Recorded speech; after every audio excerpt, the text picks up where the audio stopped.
Alexis, sandali kitang abalahin sa pagsipat mo na yan. Ano ba yung hawak mo na yan? Ito po ay baril na kung tawagin na airgun. Ay pag ibinaril mo, Alexis. Pag ibinaril po, hindi na kailangan lumusong kasi may tamsi tayong ginagamit. Tapos ang bala po natin ay kadalasay ginagamit ay pako o stainless na binubuong bala na matitilos. Gaya po nito. Pakita mo nga, Alexis. Bala. Para sa ating ito po maigsi lang pang mababaw viewers. Lang. Pag sa mabababaw lang yan. Maigsi. Ay, sa ganitong kinatatayuan mo na sapa, Alexis, alin ang ginagamit mo? Malalim na ba ito o medyo mababaw? Medyo may kalaliman na rin po. Kaya alin ang gagamitin mo na... Haba pong bala katulad po nito. Katulad po nito. May sandali. Ano nga ang pangalan nitong kasama mo na macho guwapito? Si CJ po. CJ. CJ, pakita mo nga yung pinakahuli ninyong nahuli. Sandali ha, CJ. Yan.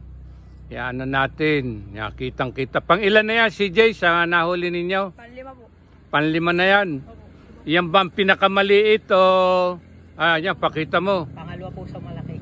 Yung pinakahuli mo na natudla na baril. Pakita mo nga uli, CJ.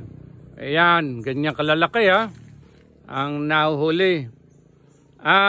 Alexis, ano yung sabi mo diyan sa uri ng tilapia na yan, Alexis? Yan po yung kadalasang tinatawag nilang na hybrid na tilapia na lumalaki ng mga nasa higit 5 kilo.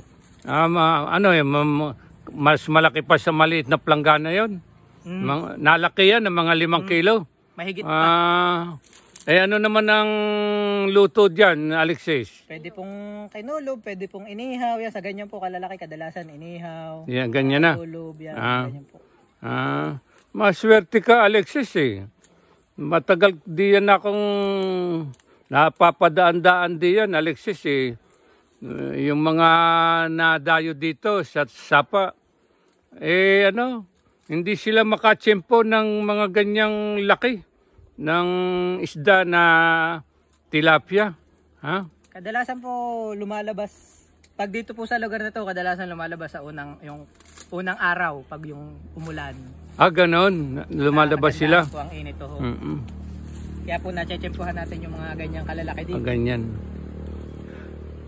Saan mo naman natutunan yung pagiging mong matuyag sa pagbaril na yan, yung pagtudla ng mga isda na yan? Hindi naman po tayo katayagan, pero tinuruan lang po ako ng mga naging nakasama ko.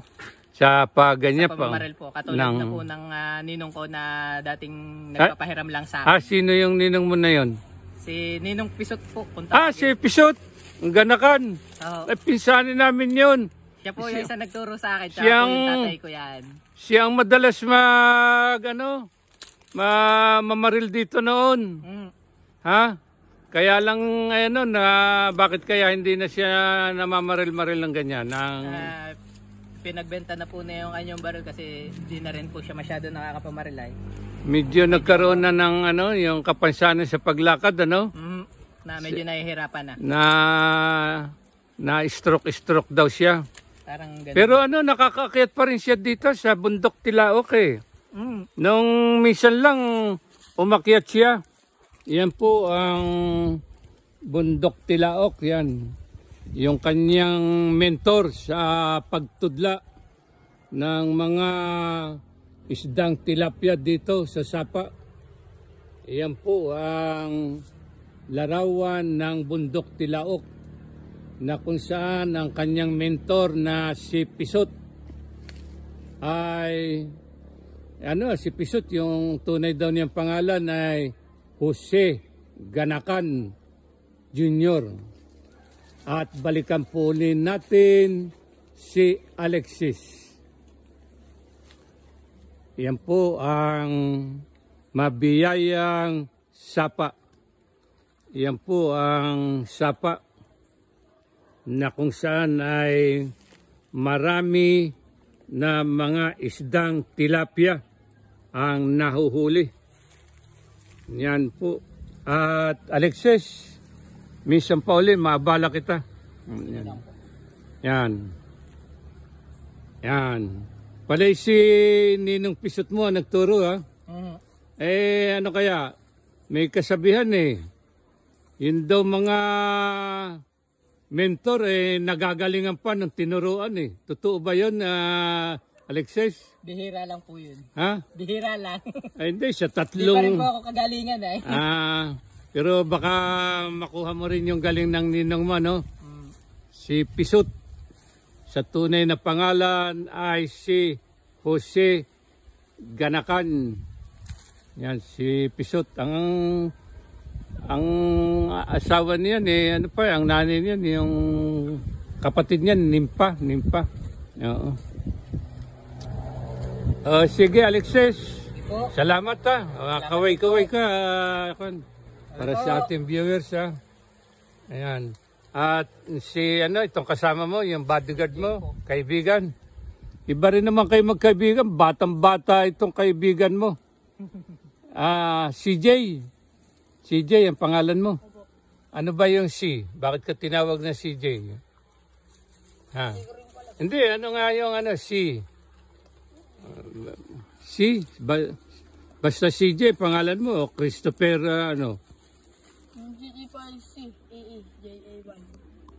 ganon?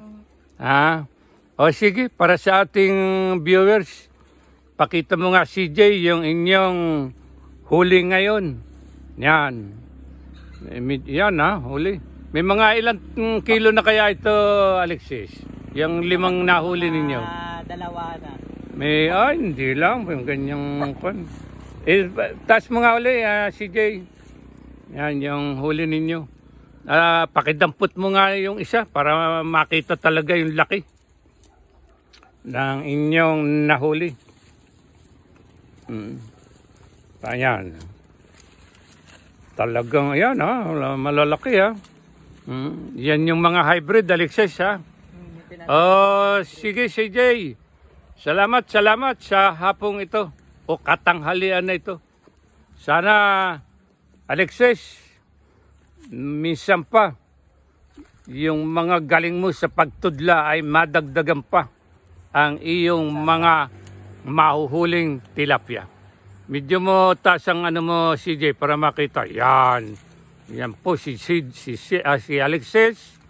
Magaling tumudla. Yan. Dito sa Sapa, malapit sa Amaca.